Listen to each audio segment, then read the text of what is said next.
मैंने last class में आपको एक्सेलरेशन बताया था, ठीक है। आज मैं जर्क बताने जा रहा हूं, उसके बाद डिफरेंट ग्राफ बता रहा हूं, ठीक है भैया। जर्क देखा आपके सिलेबस का टॉपिक नहीं है और ना तो आपको फिजिक्स में बहुत ज्यादा यूज करना है, लेकिन पता किसी को नहीं होता, इवन आपके टीचर को भी नहीं पता होगा जर्क क्या होता है, ठीक है। आपको याद है पोजीशन जिस रेट से चेंज होती है, पोजीशन जब चेंज होती है मतलब डिस्प्लेसमेंट इन 1 सेकेंड, 1 सेकेंड में जो भी डिस्प्लेसमेंट होता है उसी को हम क्या कहते हैं भैया? वेलोसिटी कहते हैं। 1 सेकेंड में जो वेलोसिटी चेंज होती है उसको हम कहते हैं एक्सेलरेशन, और 1 सेकेंड में जो एक्सेलरेशन चेंज होगा उसी को हम कहते हैं जर्क। क्या कहते हैं उसे?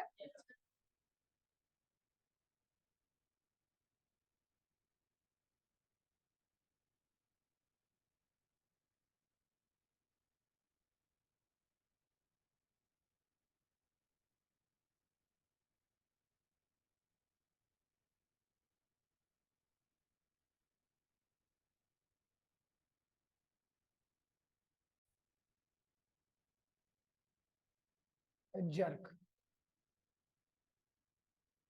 Change in acceleration in 1 second. 1 second, 1 second में जो भी एक्सेलरेशन चेंज होता है उसको हम क्या कहते हैं भैया? जर्क कहते हैं। क्या कहते हैं? डेल्टा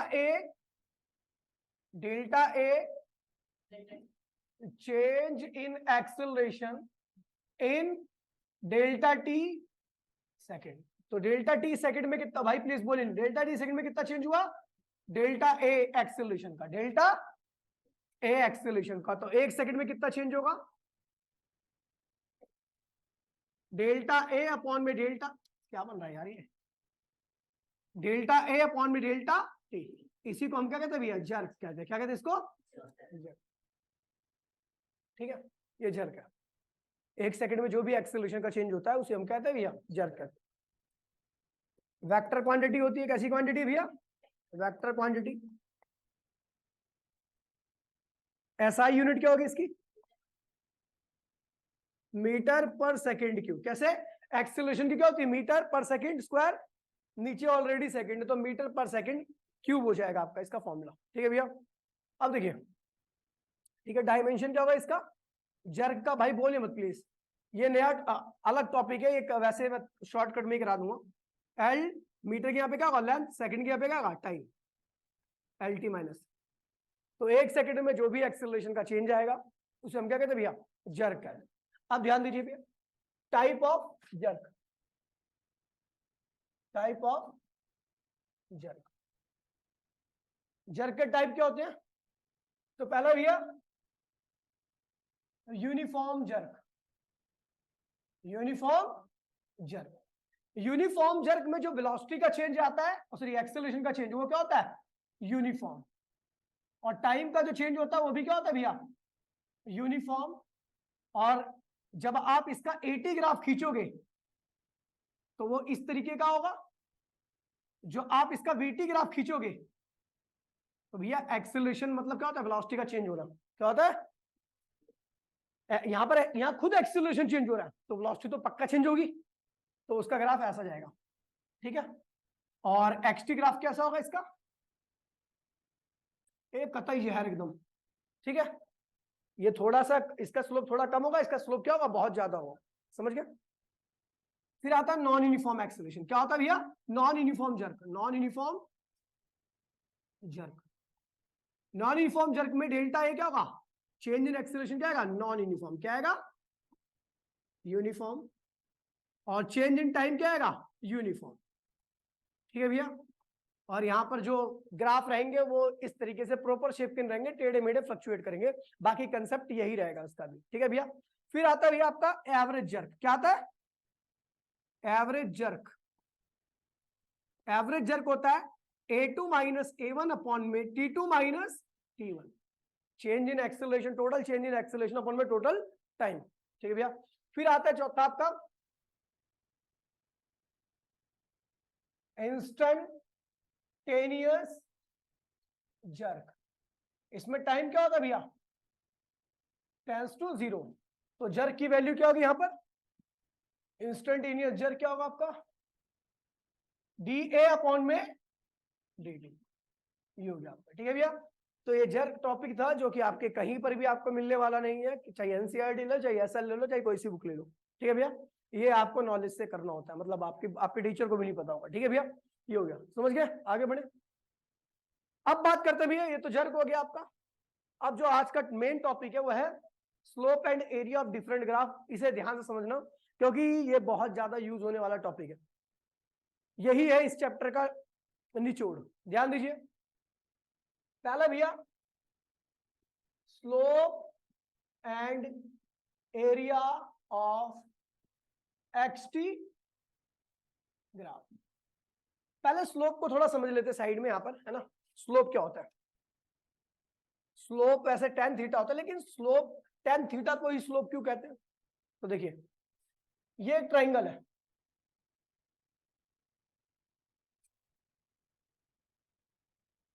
ये एक ट्राइंगल है, ठीक है, और ये है इसका थीटा। इसी को हम क्या कहते हैं भैया? स्लोप। क्या कहते हैं इसे? स्लोप।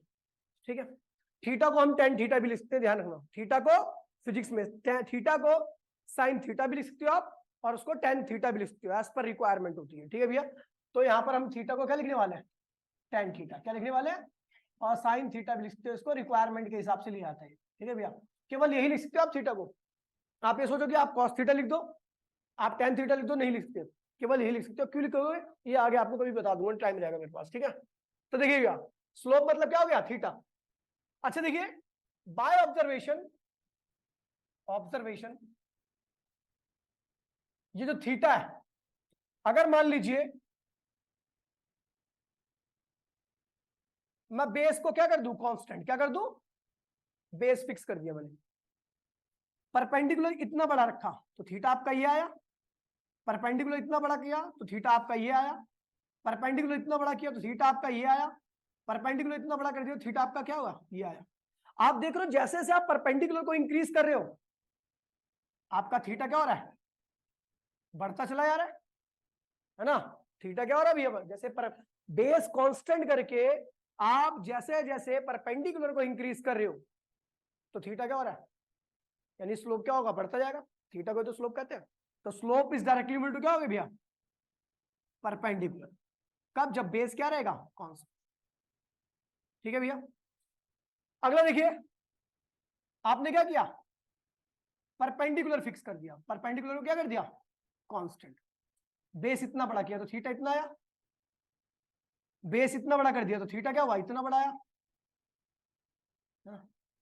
बेस इतना बड़ा कर दिया तो थीटा क्या हुआ? और बेस इतना बड़ा कर दिया तो थीटा क्या हुआ? और कम हो गया। तो आप देख रहे हो, जब आप बेस को इंक्रीज कर रहे हो तो आपका स्लोप क्या हो रहा है? कम होता जा रहा है। आपने देखा होगा कि कहीं ढलान पे चढ़ना होता है, ढलान पे चढ़ना होता है तो बहुत दूर तक ढलान करते। तो मैंने बताया भी अभी आपको स्लोप के बारे में। तो स्लोप के बारे में हमने देखा कि अगर हम बेस फिक्स कर देते हैं, बेस को कांस्टेंट कर देते हैं, है ना, बेस कांस्टेंट है और परपेंडिकुलर ये रखा था तो थीटा इतना आया था। परपेंडिकुलर ये रखा तो थीटा क्या हुआ? बढ़ गया। परपेंडिकुलर ये रखा तो थीटा क्या हुआ? और बढ़ गया। आप देख रहे हो कि बेस कांस्टेंट करके अगर आप स्लोप देख रहे हो तो स्लोप क्या हो रहा है? परपेंडिकुलर के डायरेक्टली आ रहा है। कब? जब आप बेस को क्या करोगे? बेस क्या रहेगा आपका? कांस्टेंट रहेगा। समझ गए भैया? अब आपने क्या किया? परपेंडिकुलर कांस्टेंट कर दिया। पहले बेस ये रखा, थीटा इतना आया, फिर बेस और बढ़ा दिया, थीटा इतना आया, फिर बेस और बढ़ा दिया तो थीटा क्या हुआ? और कम आ गया। तो आप देख रहे हो जैसे जैसे बेस बढ़ा रहे हो, परपेंडिकुलर क्या यहाँ पर? कांस्टेंट। तो स्लोप क्या है भैया? इनवर्सली इक्वल टू क्या आ रहा है? बेस आ रहा है। बेस बढ़ा रहे हो तो थीटा कम होता जा रहा है ना। इसलिए रोडों के जो बेस होते हैं, जो रोड होती है बहुत दूर तक होती है इंक्लाइन पे। रीजन क्या होता है? बेस बढ़ जाता है, इसलिए चढ़ने वाला एंगल क्या होता है? कम हो जाता है और गाड़ी क्या होती है? आराम से चढ़ जाती है। वरना आप लोग देखो ना, सरकार तो पैसे बचाएगी ना अपना। स्लोप क्या करे? बेस कम करे तो बेस कम करने पे क्या होगा? स्लोप बढ़ जाएगा, गाड़ी को चढ़ने में क्या होगी? दिक्कत होगी। समझ गए भैया? तो इसलिए ध्यान रखना कि सड़क जो होती है जहां पर चढ़ना होता है, चढ़ाई होती है, वो काफी दूर से आती है ना, काफी दूर से कर देते हैं ताकि बेस बढ़े और थीटा क्या हो? स्लोप कम हो जाए उसका। समझ गया? अब इन दोनों कंबाइन के फर्स्ट इक्वेशन है और ये क्या भैया?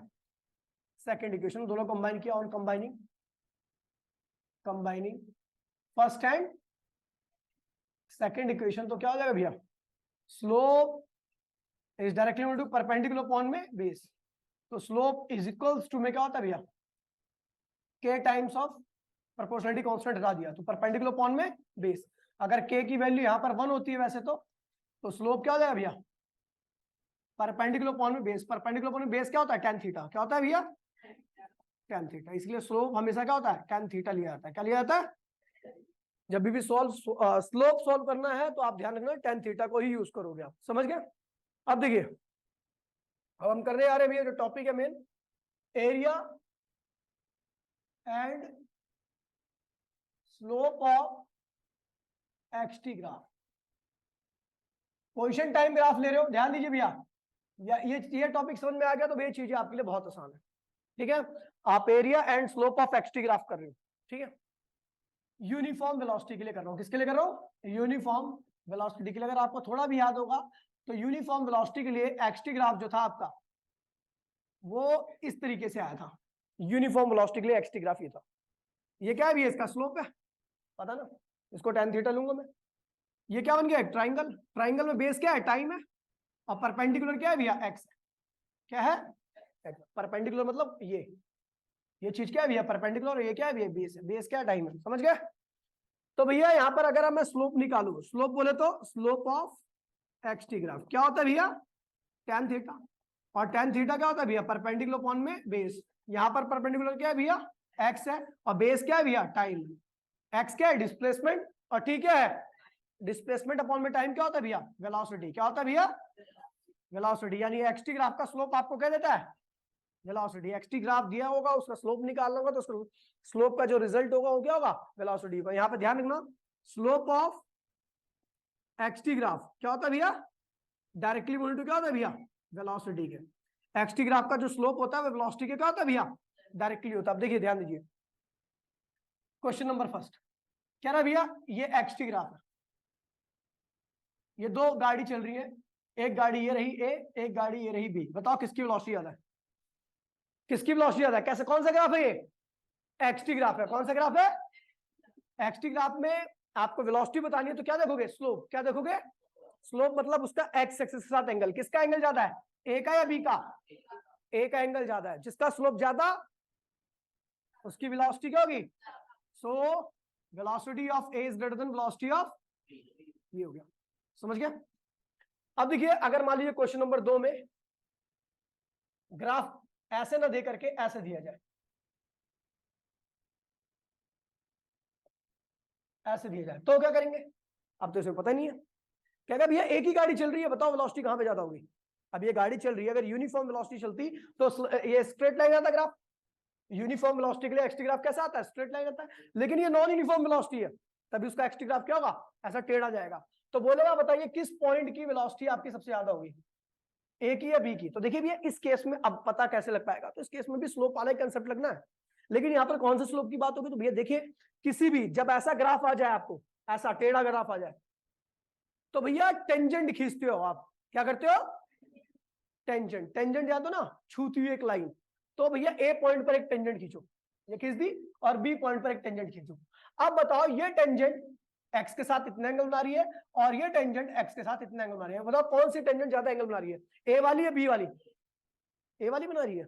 एंगल ज्यादा का मतलब क्या होता है, बी वाली जो गाड़ी है, बी वाला पॉइंट जो है, बी पॉइंट पर जो भी पॉइंट है वो ज्यादा, उसका टेंजेंट ज्यादा बड़ा एंगल बना रहा है, और ए पॉइंट पर जो एंगल बन रहा है वो छोटा एंगल है। जहां पर एंगल छोटा होगा वहां पर वेलोसिटी भी क्या होगी, क्योंकि ग्राफ कौन सा है ये, एक्सटी। एक्सटी ग्राफ में जब आपका नॉन यूनिफॉर्म वेलोसिटी रहती है तो वहां पर हर पॉइंट के लिए हर पॉइंट की वेलोसिटी भी क्या होगी, अलग अलग होगी। किसी भी पॉइंट की अगर आपको वेलोसिटी बतानी है तो वहां पर क्या करोगे, टेंजेंट खींचोगे। जो टेंजेंट एक्स एक्सिस के साथ ज्यादा बड़ा एंगल बनाएगी उसकी वेलोसिटी भी क्या होगी, ज्यादा होगी। तो यहां पर क्या है, slope of B is greater than slope of A, so velocity of B is greater than velocity of A. समझ गए भैया। तो इस तरीके से इस ग्राफ को करना है। अब चलो इसका एरिया देख लेते हैं, एरिया क्या देता है। ठीक है, तो एरिया ऑफ एक्सटी ग्राफ, तो आपको कौन सा एरिया निकालना है, तो भैया ये वाला एरिया निकालना है। कौन सा एरिया, ये शेडेड पार्ट वाला। क्या बन रहा है एरिया, ट्राइंगल। क्या बन रहा है, तो area of triangle, area of कुछ भी बन सकता है, जरूरी नहीं कि ट्राइंगल बने, रेक्टेंगल बन सकता है। यूनिफॉर्म वेलोसिटी नहीं रहेगी तो कोई और वेलोसिटी रहेगी ना, तो उसके हिसाब से ग्राफ कुछ और बनेगा। तो जो भी ग्राफ आप, जो भी आपको दिखा, चित्र दिखे, उसी का एरिया निकाल लो। अभी हमें क्या दिख रहा है? ट्राइंगल दिख रहा है। तो ट्राइंगल का एरिया क्या होता है? हाफ बेस इंटू में, बेस क्या है भैया? टी, और हाइट क्या है भैया? एक्स। एक्स इंटू में टी क्या होता है? डिस्प्लेसमेंट इंटू में टाइम क्या होता है? वेलोसिटी इंटू में टाइम क्या होता है? डिस्प्लेसमेंट। डिस्प्लेसमेंट इंटू में टाइम क्या होगा? घुसंड मार दूंगा ना, कुछ नहीं होता। हाफ, ये क्या होता है? नथिंग। क्या होता है? नथिंग। तो इसका एरिया क्या देगा? नथिंग। जब भी एक्सटी ग्राफ का आपको एरिया निकालने के लिए बोल जाए तो भैया क्या देगा? नथिंग। एक्सटी ग्राफ का एरिया क्या देता है? मतलब कुछ नहीं। समझ गया? स्लोप क्या देगा? एक्सटी ग्राफ का स्लोप क्या देगा? वेलोसिटी। जिस पॉइंट का स्लोप ज्यादा उसकी वेलोसिटी भी, या जिस गाड़ी का स्लोप ज्यादा उसकी वेलोसिटी ज्यादा। समझ गए भैया? एरिया आपको कुछ नहीं देता। फिर आता है भैया आपका कौन सा आता है? क्यों भाई? देख लो, फिर आएगा velocity time graph, VT graph. देखिए भैया, वीटी ग्राफ में, भाई प्लीज ध्यान दीजिए, वीटी ग्राफ में यूनिफॉर्म एक्सेलरेशन क्या कर रहे हैं भैया? अगर आपको याद है यूनिफॉर्म एक्सेलरेशन का वीटी ग्राफ कैसा था?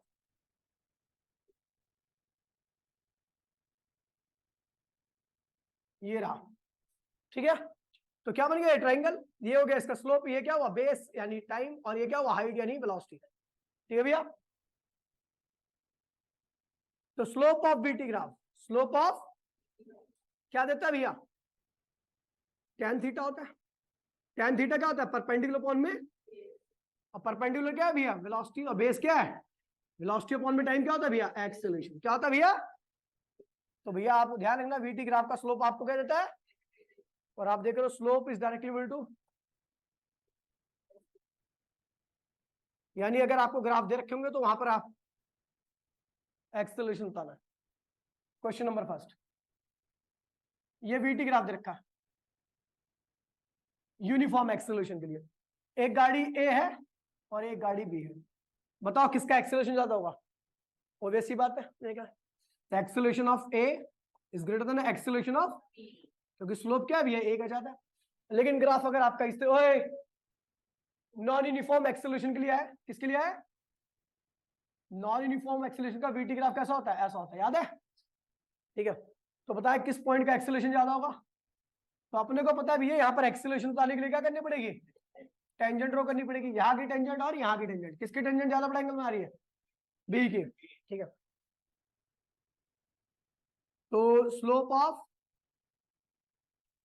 B is greater than slope of A, so velocity of B is greater than velocity of, समझिए भैया? यहां पर आप इस तरीके से बताओगे, कोई दिक्कत तो नहीं है। अब चलो एरिया निकाल लेते हैं इसका। Area, area of VT graph. तो क्या दिख रहा है आपका भैया? ट्राइंगल। कौन सा एरिया? इधर देखना, इधर बैठ, इधर बैठिए, मैं बीच में आया था, कहां दिखेगा तेरे को बाबू? देखिए क्या दिख रहा है आपको? ट्राइंगल। और ट्राइंगल के अंदर वाला पार्ट का ही एरिया निकालना आपको, ना नीचे ना ऊपर, केवल ट्राइंगल के अंदर जो आ रहा है। जरूरी नहीं है ट्राइंगल बने, कुछ भी बन सकता है, कोई भी आकृति बन सकती है। ठीक है, तो हाफ बेस इंटू में हाइट क्यों लगाया? क्योंकि ये ट्राइंगल दिख रहा है। क्या दिख रहा है? ट्राइंगल। तो एरिया, जब एरिया वीटी ग्राफ निकाल रहे भैया,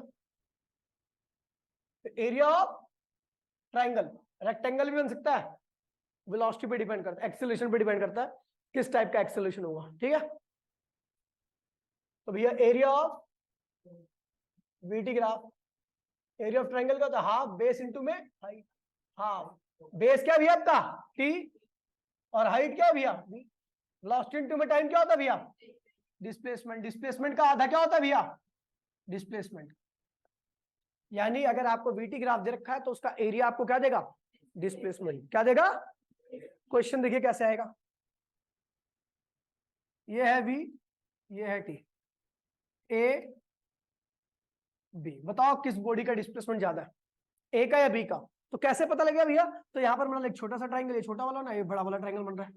तो आप देख रहे हो इसका एरिया क्या होगा, मैंने मान लिया भैया इसका एरिया क्या होगा A1, इसका एरिया क्या होगा A2। तो here A2 is greater then A1। कौन सा ग्राफ है, VT ग्राफ है। VT ग्राफ का एरिया किसका क्या देता है, VT डिस्प्लेसमेंट क्या देता है। तो जिसका एरिया ज्यादा है, यहां पर ध्यान दूंगा, area of sorry displacement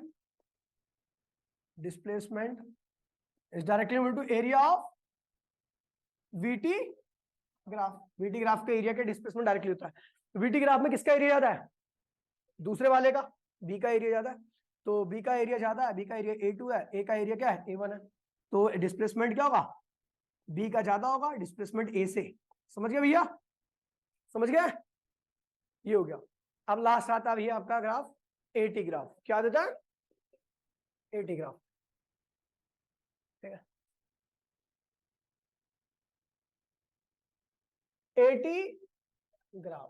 AT graph पहला कर रहे हैं हम किसके लिए, यूनिफॉर्म जर्क के लिए। किसके लिए कर रहे हैं, uniform jerk.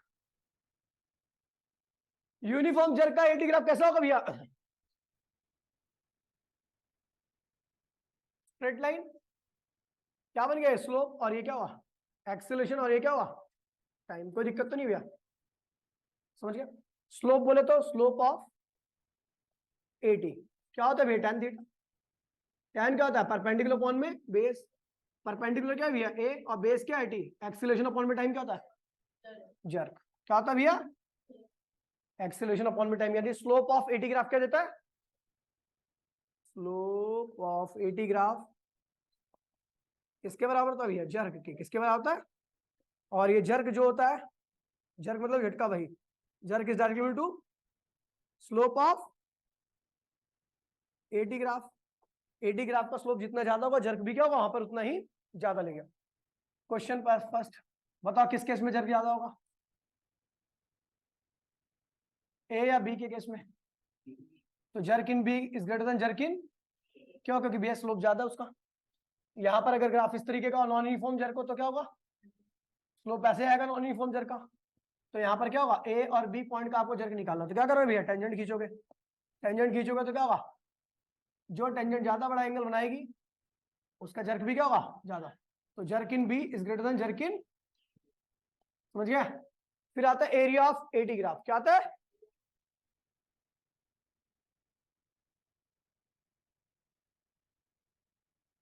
Area of AT graph. अभी कॉपी करना भैया, एरिया ऑफ AT ग्राफ। तो अपने को क्या दिख रहा है, एरिया ऑफ ट्राइंगल। क्या दिखना है भैया, ट्राइंगल। ट्राइंगल का बेस क्या है भैया, एरिया क्या होता है हाफ, बेस इंटू में हाइट। हाफ बेस क्या है भैया इसका T, हाइट क्या है A। एक्सीलरेशन इंटू में टाइम क्या होता है वेलोसिटी।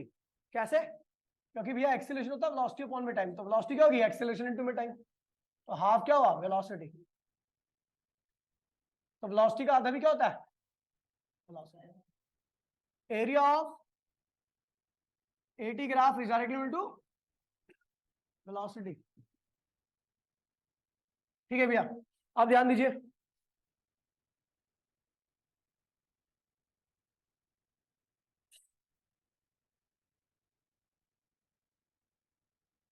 ये है A और ये है T।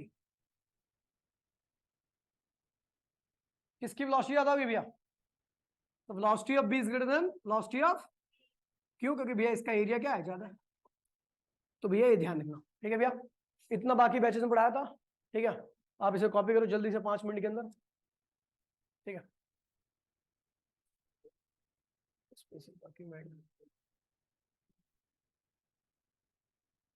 ठीक है।